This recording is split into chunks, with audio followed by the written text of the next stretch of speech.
No matter who you are or where you go, heading outside, even for just a few minutes, is well worth it. Welcome to Humans Outside, where we're using the Humans Outside 365 Challenge to build a life habit around spending time in nature while learning from fascinating outdoor-minded guests. I'm Amy Bouchatz. I've let curiosity be my guide as a journalist for 19 years. But life, including my husband's injuries from military service, had us looking for a better way to live. So we moved sight unseen to Alaska to see if an outdoor-focused life was the answer. Since September 2017, I've spent at least 20 consecutive minutes outside every single day, no matter what, to explore how nature can change my life. Ready to hear from experts and outdoor lovers who make heading into nature just a part of who they are while we work to do the same? Let's go! More than 5 years. That's how long I've been heading outside every single day, no matter what. I hit that 5-year mark back in September. When I first started this experiment, I was just trying to get through the transition I was feeling from moving to Alaska. I was trying to keep my family together. I was trying to keep myself together. But of course, going outside daily taught me many things I didn't really expect. And that's why we have this podcast now, because I wanted to know if other people had found those things too. To celebrate hitting 4 years, I asked my good friend Holly Wise to join me on Humans Outside and flip the tables a little by interviewing me. The things we chatted about still hold true, and I'm excited for you to hear them. Here's my conversation with Holly. There are a few people in my life who have occupied an important seat through much of my journey. Holly Wise is one of those people. Holly and I met in 2004 as I was fresh out of college and attending a journalism course in Washington, D.C. We went our separate ways, but have remained close friends, our lives and careers and families growing and shaping over time and often in parallel.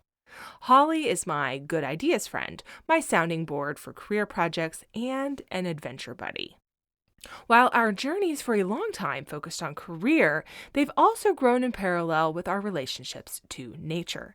It was Holly who helped me come up with the name Humans Outside when getting outside was something I was just first starting to do in 2014. Holly's courage to pivot with life gave me the courage to move to Alaska. And when she came to hang out with me in 2017, it was Holly who helped me come up with my 20 minutes daily challenge that is what we know as Humans Outside today. This summer, when I marked 1,400 days of going outside every single day for at least those 20 minutes, I knew I wanted to talk about it here on the podcast, but I wanted to do it as one of my interview episodes. What better way than to ask Holly, my fellow journalist, to interview me for an episode? And so here she is, Holly Wise, interviewing me. So I would like to have this conversation, Amy, imagining that we are hanging out together in your favorite outdoor space. And I want to ask you the same question that you've asked all your guests on Humans Outside. And that question is, where are we today? What a novel question. I like it. When I asked you to do this, I thought, I wonder if she's going to ask me the questions that I always ask everybody. So I am semi-prepared. Okay. So my favorite space is, no surprise, in Alaska.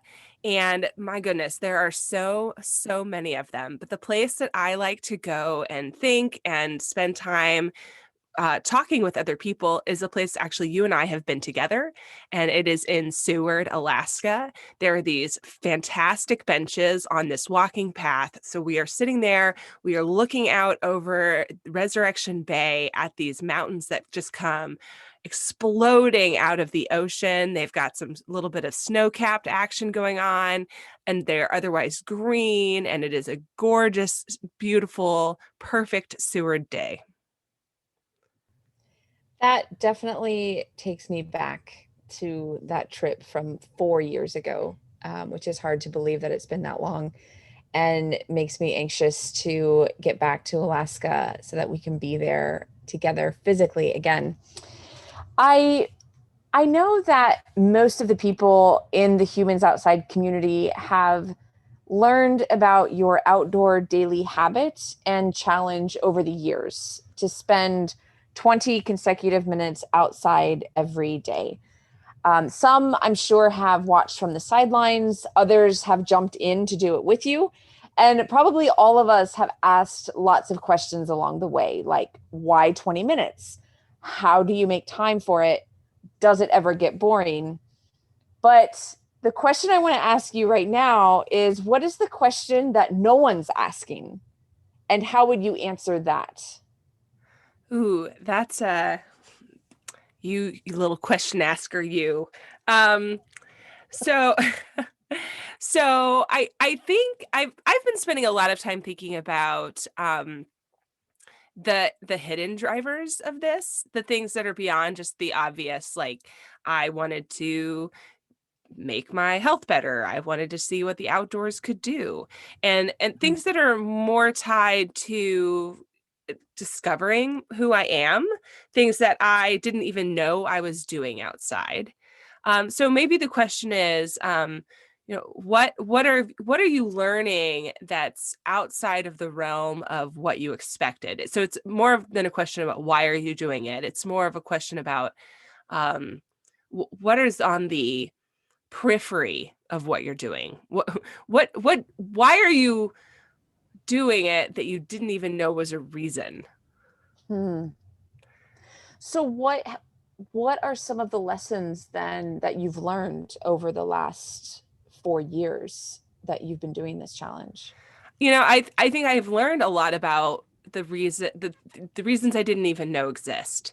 Um, I come from a background, a family of addicts. If you one of the addict recovery tools is to make a family tree and to really map out all of the various and sundry addictions in your family. And if I was to think about this, my goodness, there are so many people in my family tree are addicts of some kind.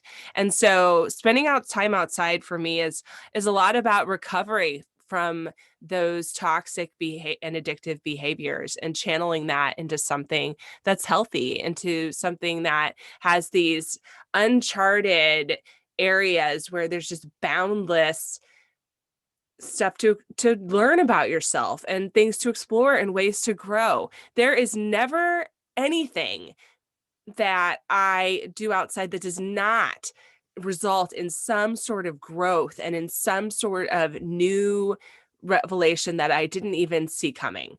There are days where I think, oh, here we are again doing something hard. Yeah, yes. Like you and I were talking today before we started recording, and I just came back from a training run and it was raining, raining, raining. It poured for almost 16 miles. And there were times that I thought, the only way to be wetter than this is to actually be in a pool because I am so wet right now. But even in that moment, I was thinking about the value of doing hard things, the things that I was learning about myself being uncomfortable right then, the skills I was gaining by being a little cold, by literally moving through, by not having a choice but to move through because I was, so many miles from home. Like if you want to go home and be warm, you're going to have to get yourself there. Um, I my some okay guys, sometimes I do call my husband and have him come pick me up, but that wasn't an option today. Uh and so I've learned to find these corners of myself and pull out from there things that I didn't even see coming and I didn't even know was an option of something to learn. It's about more than learning to do hard things. It's about more than trying new things. It's about more than understanding who you are. It's about uncovering all of the corners of yourself and learning to embrace parts of you that you didn't even know exist. Mm. So one thing that I heard you say a lot there was discovering these hidden reasons about why you go outside. You talked about uncovering all the corners of yourself, learning things about yourself that you hadn't discovered previously. And I'm wondering if you yourself were surprised that this was an outcome of spending time outside every day. Was this a surprise to you? Yeah. So, when we moved here to Alaska, it was really to fix my husband. You know, I don't really Mhm. need fixing. I'm good. I'm here to fix other people. That's sort of my thing. I'm a big old other person fixer. And Mm. and when you came up here to Alaska, I had just really started spending time outside every day. I was just doing it for that summer. And I had fallen in love with Alaska, and I paraded you around and I introduced you to my boyfriend Alaska Summer, and and we had such a great time trying all of these new things. Um and I didn't know that I needed that. I didn't know that I was broken in those ways. I didn't know that, and I when I say broken those ways, I kind of had this catch in myself right when I said that I was like, oh, why are you minimizing yourself? Why are you saying that you're broken? Because you're not really broken, you're just growing. And there's a difference. And Mm. so I guess I want to retract that and say, I didn't know that I had growth to do. And that sounds really like obtuse to say, but I just was really in a place where I was so busy helping other people grow that I was not focused on myself. And so over these years of doing this, over almost 4 years, when this episode airs, of going outside every single day, I continually discover ways that I can grow, and ways that I have grown that I didn't even know were happening. And that, I remember when you started doing the summer where you just wanted to spend 20 minutes outside every day during the summer. Mm. And that's really how you began the outdoor habit. And I think if I remember correctly, that's when it was easy, right? Or at least Oh, easier so to easy. muster to muster the determination to be outside with your boyfriend, Summer Alaska. And that challenge went well. You did it, and I think you have a collage of photos hanging in the wall of your office as proof that you did this thing. And the next thing you did after that was to challenge yourself to 20 minutes outside on the not so good and not so easy days. And watching your process has me thinking about incremental intention, Hmm. these small steps that build confidence and the muscle memory and the mental muster for the bigger steps ahead. Hmm. And I want you to talk to us about the importance of those incremental challenges. Yeah, it's interesting because I've talked to people for this podcast who talk about this as well. It is a scientifically proven way to build grit and the ability to do hard things. And nature, they've told me, and I've experienced this myself firsthand, is great for that, right? Because it's going to constantly throw at you things that you didn't expect. You can't plan what's going to happen there. You can't. You can try to plan, right? Oh, I'm going to pick this day and this time because there's going to be good weather, or I'm going to go do this specific adventure because it's within my comfort zone. But that doesn't always work out. So nature is going to give you these challenges whether you like them or not. But the more you go out there and do them, the easier that challenge that you did become. So let's say you have never hiked up a certain distance before. Okay, so you hike that distance and it was hard. And then tomorrow you're thinking, oh, I'll hike that distance again because I know I've done it once. And now that distance seems easy. So you're ready to do a slightly longer distance. And that's just, you just sort of scale into these bigger and bigger things. And intentional or not, if you create a practice around going outside every day, nature is going to scale you in or drop you in the deep end, maybe sometimes, right? Whether you like it or not. As long as you've committed to this relationship with nature where you're out there and you're putting yourself in that space to say, okay, what's what's going to happen next? You're you're going to open the door to that, and you're going to have these big adventures and this opportunity to have that come to you as you have that intention to receive it. I think about when you and I were in Seward, where we're having our conversation today. Okay. So we did not want to meet a bear, like at all, right? But we somehow found ourselves on this incredibly wet hike, which I was thinking about today during my very wet run, because I think that was legitimately one of the last times I was quite this wet. I don't like being rained on, and so I kind of avoid this happening. But this was the only time I could run today, so here I was. Okay, but you and I went on this hike, and we got very wet. It was raining, and the bushes were very wet. And as we're hiking, there are these huge, I mean, humongous bear prints. Okay. And it was very Indeed. clear on this trail that this bear had been there not terribly long before us, because you could see where its paw prints had slipped in the mud just as we were slipping in the mud. Yes. Right. And so we did not meet a bear, thank the Lord, but like we were sort of scaled into this possibility that that might happen. And had it happened, we would have handled it, and we would have, I mean, we were chatting up a storm. So I'm sure the bear was like, I'm out of here, too loud. But, but, we were creating a space where we were literally putting ourselves out there. And, maybe going to encounter this thing that was outside of our comfort zone, and it would have been fine. But it was, it was well outside our comfort zone to be quite that wet. And also to be seeing these bear prints. By the way, neither of us acknowledged that that was happening in the moment, which is kind of my favorite part of all of that. Because if we acknowledged it, then it might be true. So That's right. it was best to just acknowledge it privately and talk about it later. That's right. So you've talked a couple of times about the hard times outside, and you mentioned it building grit. Mm. And also, I love this idea of nature scaling us into the challenge.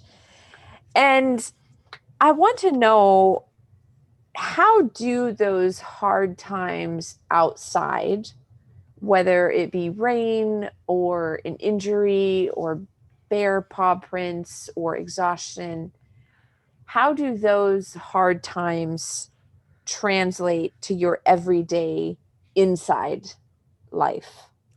I think if you make a practice of doing hard things become easier no matter where you are.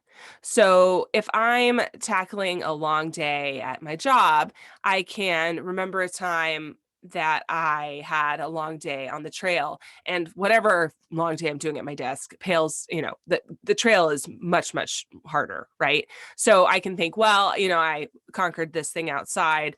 I can be uncomfortable here. And it's just sort of like this endless supply of that. You wouldn't think that, encountering a bear paw print on a trail directly translates to encountering a difficult coworker, right? Because both of those things could be stressful, but they're not at all the same. But it does, because what you're doing is you're building this fortitude within yourself to see a challenge and to know that you've got this, that you can move through this. And the outdoors is great for that, right? Like no matter what I can handle at my desk, it's never going to be a bear print. Okay, in the wilderness, with the potential of being eaten, only slightly dramatic. Okay. No matter what discomfort I have in my job, it's never going to be that I'm extremely cold, because I work a desk job. But I know that I move through those other things, that I know how to handle discomfort, that I have done long days, that I have totally not gotten eaten by a bear, and I can do hard things. I can. It's not going to kill me to do this, whatever thing that I don't want to do at work. That is in no way, no way quite as scary as the things I've already done outside and faced and was totally fine with. My family and I went to Hawaii this winter, and it was lovely. And I made myself jump off of this cliff into the water, and I really didn't want to do it. And I was like literally standing up there shaking. Okay. Wasn't even that high. But to get there, first of all, I had to climb up the cliff, and I noticed on the cliff, there were these crabs that were black and kind of scary. And I determined immediately that they were like the spiders of the sea. Okay. And I hate spiders. So I'm already like, I'm all up in my head about that. I don't want to get touched by a sea spider. And then, and then I climbed up the cliff and I'm standing up there and I'm just like, my adrenaline's going and I'm just shaking, shaking, shaking. And I made myself jump off of it and it was totally fine. I like it literally jumped off the cliff. Okay. I am so glad I did that. And I knew standing there that I was going to see this challenge and I was going to move through it and I was going to do the thing because it wasn't going to be that scary in the end. And I was going to be glad that I had made the effort. And how often does that happen in your job? How often does that happen with your family? That this thing is scary. I don't want to have this conversation. These people are on my last nerve. But I can take this moment. I can do the hard thing I don't want to do. And it's going to be worth it later. I just have to move through this. I have to jump off of this proverbial cliff. And I think that connects back to our earlier conversation about incremental intention. And maybe for some people listening, myself included, I'm thinking to myself as you're telling that story that there's really no way that I see myself jumping off of a cliff. And I think sometimes it can be easy for people to look at others. And since we're talking about your experiences outside, to look at some of your experiences and think, oh, I could never do that. But I think what we forget is that there was also a time when you wouldn't have done it No. either. And so can you dissect for us a little bit of your journey to get from hard no to talking yourself off the cliff, literally? Yeah. Yeah. It's a journey of like scaling in, to those challenges like we were talking about earlier. When I was growing up, a camping adventure for us meant we went to the same cabin every year in the Sierra Nevada mountains where there was electricity and a microwave, and the bed in the master bedroom literally had the same exact JCPenney comforter on it, or maybe from Mervyn's, one of the two, that my parents had at home. Okay. Like this was not roughing it. And, we packed up, we drove up there, we spent a week there. It was great. We had, my parents ate dinner every night at the lodge in this fancy restaurant. We had a great time. That was roughing it. And I specifically remember going to the campground where we had friends stay one time and being like, ew, this toilet is disgusting. Like, it's not even a toilet. It's just like a hole. And it's scary. And there are spiders and some flies. And this isn't a very big no from me. I'm like just categorically not interested, too dirty. And so, that was really my outdoor experience. We went hiking there. And then at home, I spent a lot of time on the beach. But when I came home from the beach, I was really required to make sure no sand entered my parents' house because my mother did not like sand. And you know what? I see her point. It's kind of annoying, but as an adult, I'm like, let's keep that on the outside. Okay.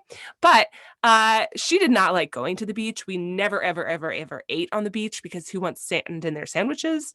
And that was really the extent of it.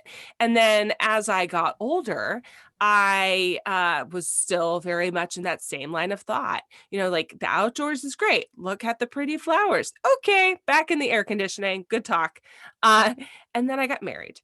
And my husband, Luke, really wanted to spend time outside. And when you are in love with someone, you like to do the same things they do, right? Theoretically speaking. And so I started doing hiking and camping with him a little bit, but I have this very specific memory of going on this hike with him and our son. It was, I don't know, gosh, who even knows how long it was? Everything takes longer with a kid. It could have been 5 minutes. It could have been, 17 miles. Who can say?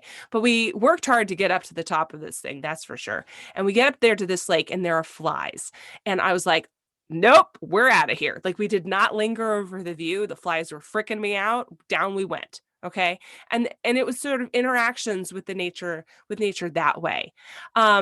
So when he, after he went to Afghanistan and came home, he expressed an interest in going camping with our kids and spending time outside. And I was like, oh, I don't think so. That sounds like sleeping out outside, and sleeping outside sounds like it's not near my bed. And I'm really a hotel kind of person because they have beds and toilets there. So why would you not? What are you doing? Why would you do that? But I realized two things. A very wise mentor told me, if you don't go with them, they're going to go without you. And I did not like the sound of that at all because I wanted to spend time with my family. And I also realized when I gave it a chance that my husband was just sort of categorically a different person while he was outside. He was more relaxed. He seemed to be having a not as hard of a time dealing with stresses and that kind of thing. And we really didn't know very much about his injuries at that point, which are a traumatic brain injury and PTSD. But I could tell that nature changed him. And so, like I mentioned earlier, I started going outside for that guy. I was there to fix somebody else. But what I realized while I was out there is that the other person who felt more relaxed while we were camping was me. And I kind of liked it. I liked sitting by the fire and drinking my coffee. I liked staring at the fire. I liked staring at the lake. I liked sleeping in the tent. Weird. And the more I did it, the more I liked it. And guess what? The pit toilet wasn't so bad. There's like this guy who just drove by once a day and cleaned that sucker. And there was only a huge, really, really, really huge spider in there one time. And it didn't even jump on me, so it was fine. And it was like experiences like that where I was confronting my fears, whether I wanted to or not. Because that's really what it is, right? When we don't want to do something, it's because of like this innate fear that we're going to be uncomfortable, or at least for me, or that, something bad's going to happen, something that we don't like. And every time you face those little tiny fears and prove that they're not true, it gets a little bit easier. And so when we decided that we really need to focus more on spending more time outside, again, to fix my husband, we thought about, moving away from Fort Campbell, Kentucky, where we were, and we decided to move up here to Alaska. And I really have this flair for the dramatic, as I'm sure you know. And so moving to Alaska seemed like a really good story, like let's do that. That's a flare. And so that's really why I said yes, because I thought it would be a good adventure. And I never really thought about it as a way for me to spend more time outside. But after a year up here, I realized that I was living in a place where I had all of this really awesome access to nature, and I was still stuck in the when we camp, we have a plan, and we got, I don't really want to go to the bathroom in the woods, and I don't like being uncomfortable, and I don't want to be cold, and I hadn't faced those specific fears. And so I looked at the outdoor challenge, is 20 minutes outside a day, as a way to incrementally face different things I didn't like about Alaska, right? If I could do anything for 20 minutes, like, okay, it's really cold. Well, you can be out there for 20 minutes and guess what? It's going to be a cool photo and it's a good story and you faced a fear. And the more I did that, the more I found that I was facing those little discomfort fears and that they weren't as scary as they were before. And you do that enough, that's how you end up on the cliff. That's how you end up there jumping. And I'll tell you where I am right now, right? So I mentioned the flies earlier on that hike, and I mentioned that because that's still a thing that I don't like. I don't know what it is, but it makes me panic having a lot of flying insects all around my head and my shoulders. Like I'm sitting here like, oh, just giving out. I feel like I'm being swarmed. I don't know, maybe I saw a scary movie or something. Right now, my practice is I'm working like actually really hard and very intentionally to still wear bug spray, but also if I am in a situation where that's happening, to be very like meditative about it and say, okay, I am here and the flies are here and we are all here together and that's okay. And also let's leave now, but not like in a panic kind of way, right? In a more like in a way that's okay. Like I don't have to sit here and be uncomfortable with this. I don't have to let this go on, but I also don't have to panic in a way that shuts down my ability to even function. And so it's a work in progress, you know. I'm like today, I told you I was wet running. I hate being rained on, but I needed to go on a run and it was raining. And I was like, all right, well, there's really only one way to do this, and it's to go out the door and be wet. So that's how it's going to go. And guess what? I didn't melt. I'm not the Wicked Witch of the West, as it turns out. Hey, humans. If you want to build your own outdoor habit, the Humans Outside 365 Challenge is a great way to get started. You can even score some really cool and exclusive challenge swag, including a finisher decal and medal in the process. All you need to do is visit humansoutside.com/challenge. You'll also get an outdoor challenge guide written by me for you, an exclusive challenge tracker, and insider info all year long. You don't want to be left out of this. Go to humansoutside.com/challenge to learn more now. Okay, back to the show.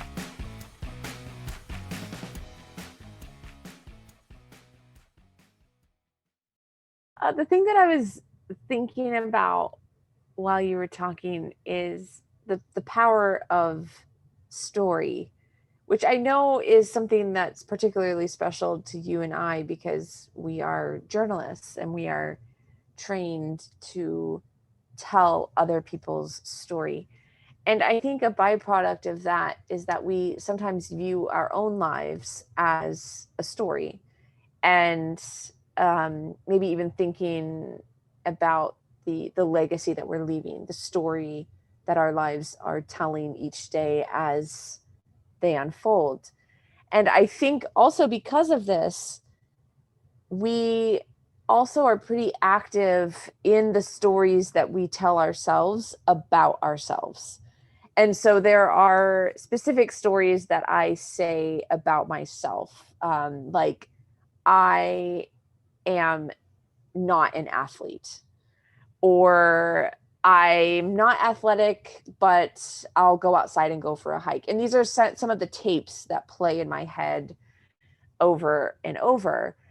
And I think this story can be held accountable to the actions that I take outside, right? So take, for instance, the story that I tell myself that I am not an athlete.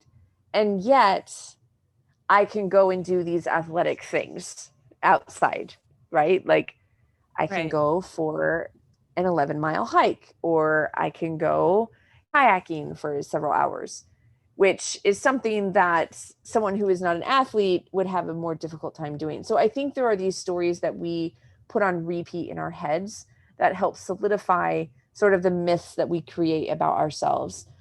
And with you and the habit and this really wanting to be intentional about spending time outside, were you thinking back in 2017, were you thinking about recreating your story and the story that you were telling yourself about your own capabilities and power, and also the story that you were projecting to the people around you, your family, friends, and people who were following you through Humans Outside?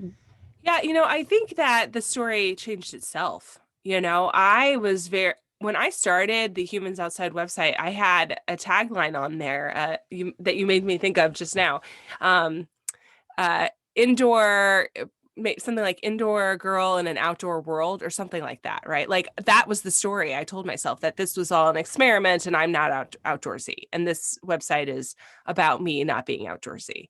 But I think that we could both agree, like, that's not true. I am Right. outdoorsy, Mm-hmm. right? Like I'm probably more outdoorsy than most people I know at this point, just because I spend so much time outside. You are And you are the most outdoorsy person I know, for sure. yeah. So, but even right then, when I was like, I don't know, maybe I am outdoorsy. Okay. Right. Like that's the story I tell myself, that I'm not really that outdoorsy. When I think, yeah, like we just agreed, that's not true. Okay. So I think the beauty of spending so much time outside is that the story changes itself for you. And it's what we talked about earlier, where nature's going to give you what it has. It's not going to go on your plan. It's not going to stick to your script. It's going to do whatever it's going to do, and you're not in control. The end. And so whatever story you're telling yourself about who you are just got thrown out, because if you give yourself to this unknown, and if you present yourself to all the possibilities that exist when you head outside, whether you have a plan or not, you're going to have the narrative changed, and you're going to have to take it as it comes. And isn't that the best part? Because like you said, we're journalists, right? We love a good story. Well, nothing is, this is something a podcast guest, Max Stormy, told me a couple of seasons ago. I think in season 2, they're starting to blend together, guys. This is how many episodes I've done. But one of the things he said was like, nature is the best storyteller out there. Nothing is going to be wilder than what nature can throw at us. Anything that you've imagined is going to be outdone by whatever the mountains have for you today. And I just think that is such a tantalizing offer.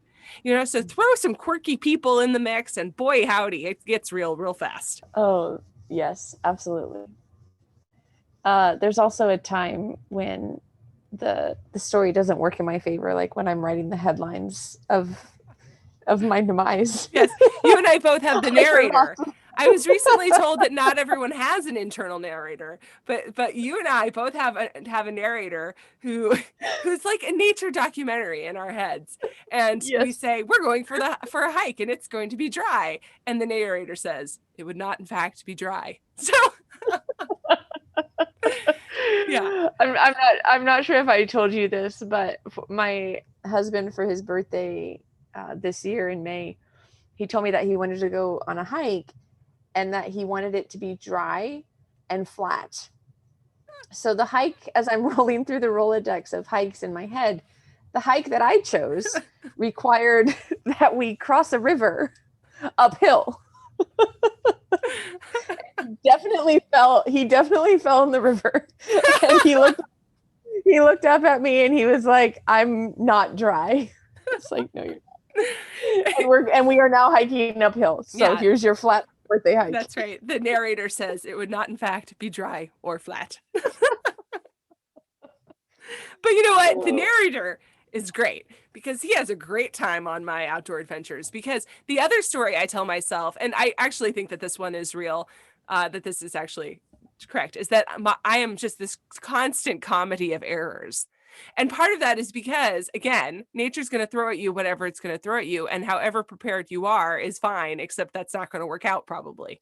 And so the narrator just has a field day with me because all the things that can go wrong, as they do for anyone. So there's like the time Luke and I went on our first backpacking trip where we get up above, well, when we got there, there was a lot of really low cloud cover on this particular ridge line.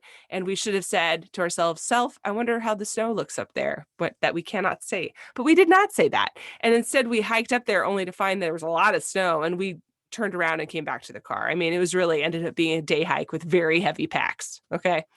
But when we got down to the car, we found in the car our dinner that we had not packed in our bags. And and I stood there and I, the narrator's laughing, ha ha ha, and I'm like imagining how this would have gone later, which is like, we would have trudged through the snow instead of turning around because we were obstinate and not that smart. And then we would have been really, really hungry because we worked so hard. And then we would have sat down to have this meal and it would not have been in our bags. And I would have cried a lot. That's how that was going to go. So, it's still a good story. See how I did that, right? Didn't even happen and I can make a good story out of it.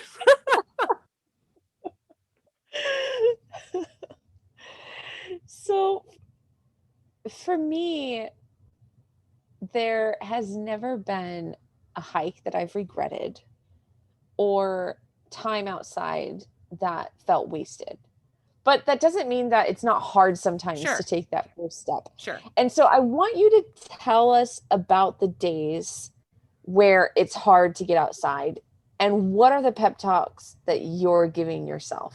Well, I mean, it's just what you just said, right? Like, Amy, have you ever regretted even one time going out? No. Have you ever been sorry? No. All right. Like, then what are you doing?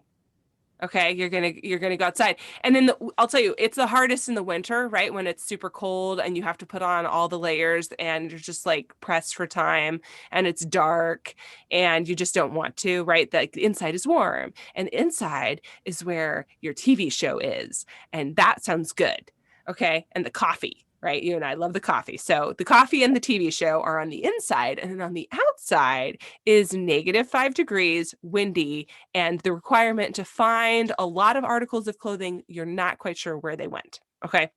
So which one do you want to do? So you have to be like, okay, like I'm always glad I did it. All right, here we go. And you bundle up and you make it happen. And then the second thing with that is that if you're going to make that much effort to go outside, it better be worth it. Like you better be going to do something that's not going to be stupid. That's not going to be just box checking, because I'll tell you what makes it, it's not that you regret it. It just isn't as great as it could be. And so on those days, I take an extra beat to make sure that once I'm out there, it's worth it, that I am being intentional, that I am looking around me, that I am taking in whatever scenery there is. Let's say I really am pressed for time. I only have this 25 minutes. And even if I wanted more, even if I didn't have this 25 minutes, it is so dang cold that I don't want more than that. I'm using that 25 minutes to really look at the trees and the way the snow is on them, or the leaves and the way they're on the ground. Or if I have more time, I'm making sure that I do something that I enjoy. Like I'm putting on the ski boots and getting the cross country skis and carrying them up the hill and trying not to die on the way there on the ice, and on and on and on. And that's always worth it too. And so that's the pep talk you give. Like, I know the steps to make this worth it. And I know that I've never regretted this once. So therefore, I'm going to do it. It's like, if you really wanted to go out instead of going to bed, but you have a big meeting right bright and early in the morning, you know that the denying yourself that little bit of pleasure or that immediate reward to go out and have a good time is going to be something that you won't regret tomorrow, because you made the decision you know is best, and you stayed home and you went to sleep. Same Mhm. kind of concept, right? You've made the practice of going outside, you know the risk is worth the reward, so you do it.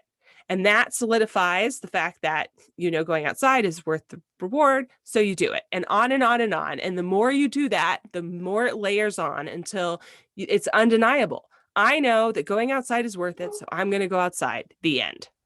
We know that you are raising two boys in Alaska, and you know that I'm raising a 3-year-old outside mostly. We spend a lot of time outside, we spend a lot of time hiking.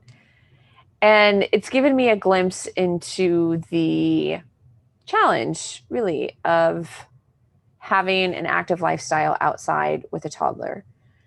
And I wonder if you could give us some insight as to how to have this outdoor life with kids and how you make them part of that, and also making sure that everyone's having fun. Yeah. Lower your expectations. And bring snacks. Those are the two things. In fact, that those both apply to adults as well. So, um, yeah, I think that when it comes to being outdoors with kids, it really is about lowering your expectations to what makes success. In my head, we're traipsing around the world, having these big adventures, camping overnight. Well, my kids don't necessarily want to do that, right? They're exhausted. They've played really hard, and they're living their best lives, but their best lives are not mine right now. And so I have to adjust what I expect to be doing or expect to be experiencing, and set it instead on what's going to enrich them. And as they grow and get older, those two things meet in the middle. Also, I discover, as I adjust my expectations, that there's a reward that I didn't see coming in not doing the big thing. There's a reward in just spending that time lingering over this pile of leaves or this giant stick, or in watching Huck dig a hole again. This kid can dig a hole. Okay. He's a hole digger, and it gives me no joy. but he really likes it.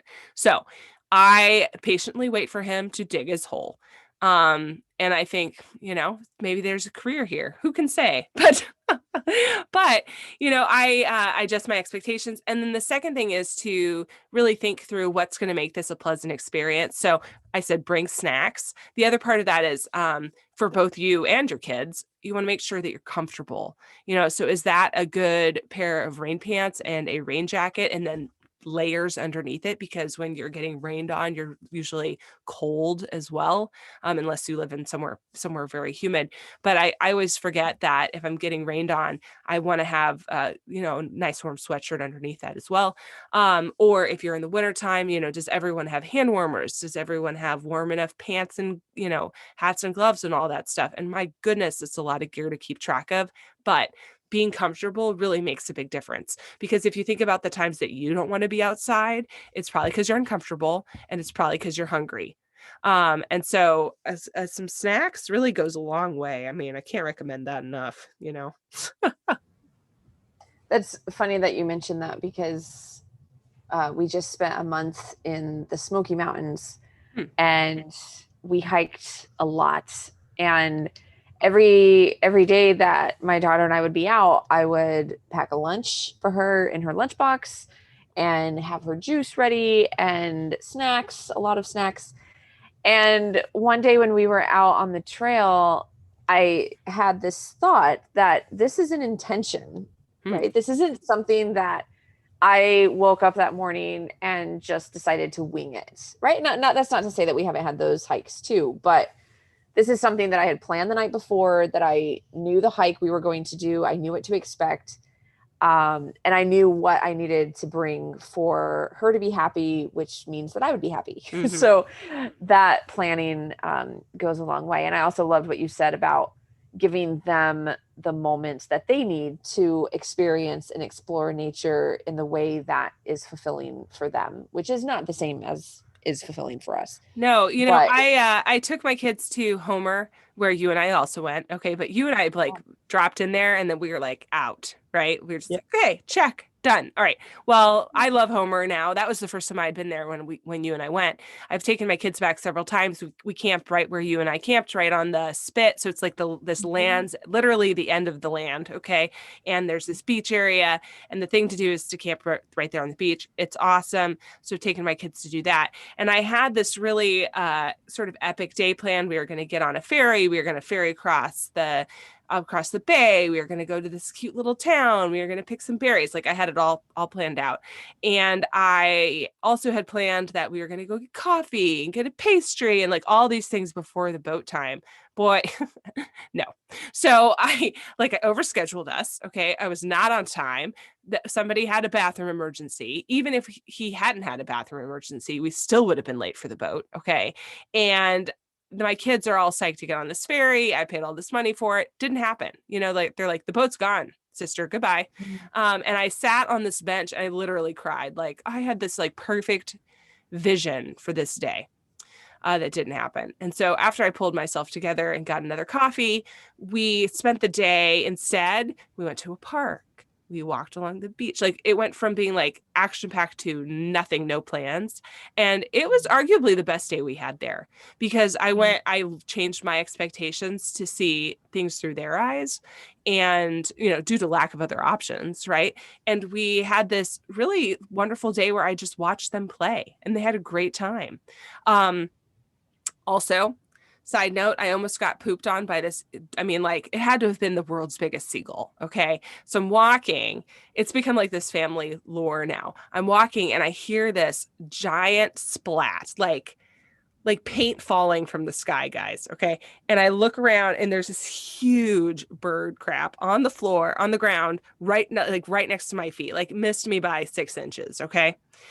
And I looked at my kids and I said to them, just remember, no matter how bad things are, you didn't get crapped on by a bird. And this has now become the family saying, like, no matter what, the bird didn't crap on you. And so, practical lessons from that day as well. I did not get crapped on by that bird. And it was, let me say, danger close. And that would have been disgusting. So That reminds me that yesterday I was attacked by a bird Oh my. who attacked my head What? twice. Yes. Rude. I think it Why? was protecting its nest. I think it had a nest that I walked underneath. How dare I? And it attacked my head What twice. kind of bird was And this? I didn't see the bird. My husband didn't. He said it was small and brown. That's all I know.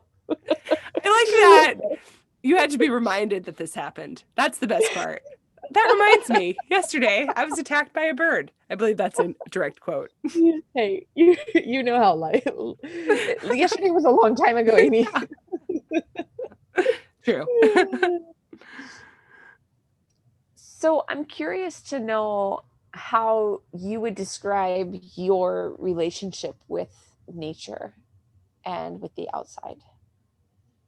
I think of us as partners, um, and I think of it as my teacher. So it lets me it partners with me to teach me things. Maybe that's a good description. Um, you know, we spend a lot of time together, and so it's not, schooling me all the time, right? But when I need a lesson, it's given it. Um, I also think of nature as my, oh gosh, what's the word I'm looking for? Sanctuary. It's a place that I can escape. Mm. I know to expect the unexpected, as we've been talking about, but I also know that there are rules there, that it will always act in the realm of what nature does. It's never going to uh do things that humans do, whether, purposely or accidentally, right? Like betray you or whatever, right? It's always going to be consistent in that way. So while it does change, while you have to expect the unexpected, that's within a realm of certain possibilities. And so you have a set of expectations within that ever-changing landscape. I don't know if that makes sense. It, it does make sense.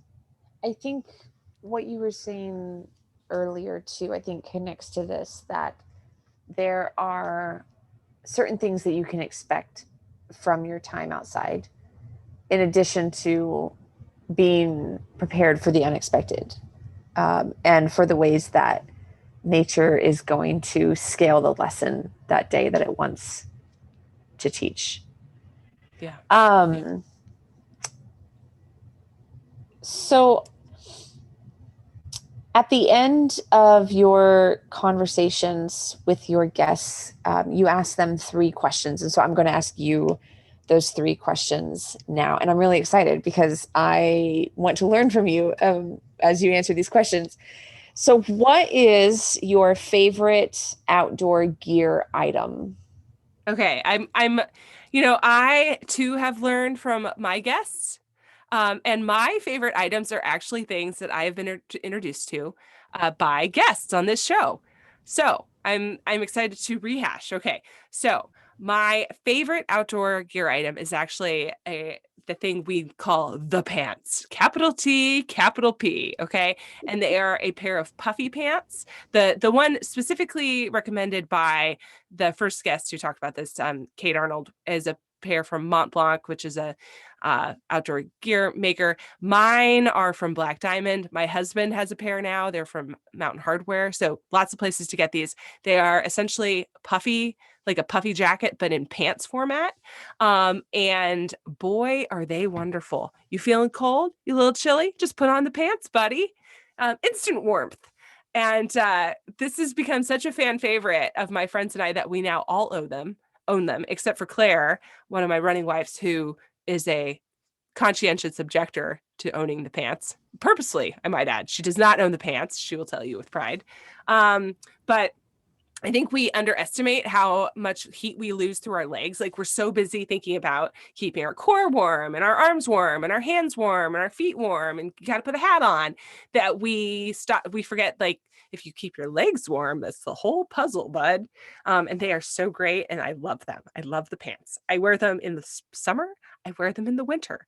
They're a year-round gear item. They're great. So I'm going to ask this question because I'm from Texas, where puffy pants probably wouldn't be a thing That's true. in Texas. So are you wearing something underneath them as Yeah, well? usually. Yeah, they are like they are designed to slip over whatever you have on. And so we take them camping and in the evening if I'm chilly or in the morning when I get up, if it's like 50 or whatever, I'll put them on for, I don't know, like an hour. And then if I'm hot, just take them off. I would not recommend wearing them without something underneath them because you do get kind of like they're just like a sleeping bag material. So if your legs get sweaty, it gets kind of clammy in there. That's not nice. No one wants clammy legs. Gross. And what is your most essential outdoor gear item? Okay, so like I said, another thing I was introduced to, and I'm excited because I'm also having on the show the founder of this particular product, but it is a Kula cloth. And if you haven't heard of what a Kula cloth is, it is essentially a a pee rag. It is a pee rag designed for backpacking, specifically with women in mind. It's a 6-inch piece of fabric. One side is absorptive, which is a hard word for me to say, or absorbent. That's the word. What's Um, the word? yeah, and the other side is like pattern, like it's like a water resistant, like kind of looks pretty. It's got artwork on it, whatever, or a funny cat joke, whatever. And then it snaps to your backpack or whatever you want to put it on. And the idea is that you use this when you go to the bathroom. If you're a woman, you know that going to the bathroom outside is complicated because if you're hauling toilet paper, you're probably now hauling out dirty toilet paper. If you aren't, you're drip and dry, and nobody likes that. That just leads to chafing long term. I mean, it's complicated, right? So having this particular product, it's called Kula Cloth, solves that problem, and they are probably the funniest Instagram feed for a product that I follow. They're great. So that's my most essential. I mean, I only started using one this summer after hearing a lot about it, and I have to say, life changing. Just mind blown.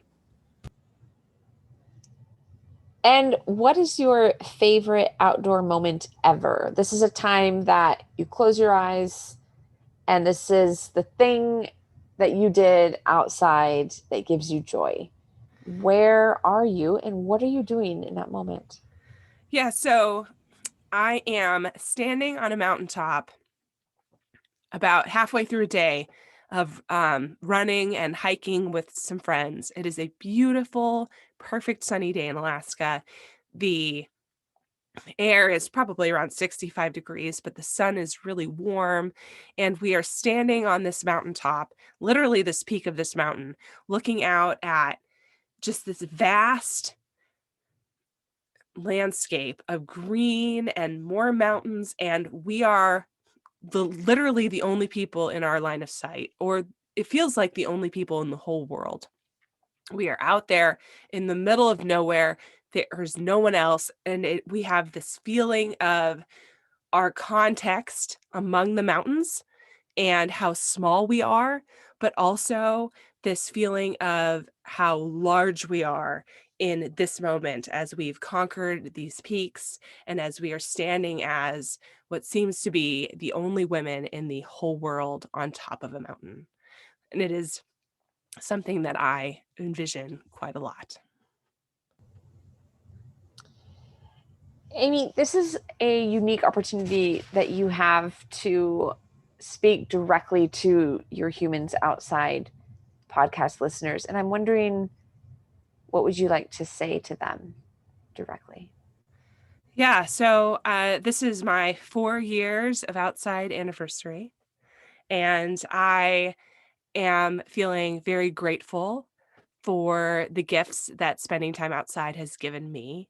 And I am feeling very grateful for the people who have joined me in this journey, such as yourself, Holly, and the people who follow along, who have given me their time and their attention. And so I think that my message today is one of gratitude and thanks that you have spent time listening to me, and that you have spent time following your journey, and then thanks to the outdoors for giving me these tremendous gifts. Thanks so much for listening to this week's episode of Humans Outside. If you've enjoyed this episode, take a second to leave a rating and review wherever you get your podcasts. That makes it easier for others to find the podcast too. Your positive review makes a huge difference. Now, go get outside. Until next time, we'll see you out there.